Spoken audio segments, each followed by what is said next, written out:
Hey, how's everybody doing? This will be an exhaust comparison video for stock exhaust with secondary cat delete and Corsa Axleback. So what we'll do is we'll get some rev videos, hopefully some flybys, and then we'll compare the two and see how they sound.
Hey guys, how's it going? So Corsa has been on for officially 2 days now, and I wanted to just talk to you about my experience with it, putting it on, and how I like it. So install was pretty straightforward. Took about 2 hours. Now most of that was messing around with Elijah, but the hardest part was just cutting the exhaust. We did it on jack stands, so room is limited. But after you cut, everything else pretty much lines up perfectly. Aligning the tips isn't too difficult. I still have a little bit of minor adjustments to make, but overall it's a pretty easy install. Initial impressions, it's amazing. It sounds 10 times better than stock. Now the videos, it's hard to do justice, and I understand why.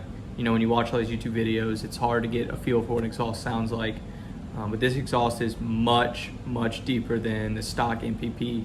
It's got a growl to it. The pops are way louder. It's almost like gunshots now. So overall, 10 out of 10 recommend it. The quiet mode is amazing. It's I would say it's between stealth and track mode stock, somewhere in between there, probably about midpoint about the loudness level. And then track mode is incredible. You really can hear and feel it in the car now as compared to stock. You can hear it, but you don't really get that feeling. This one's so much deeper. It has that bass note. And I would 10 out of 10 recommend this for anybody if you're looking at them.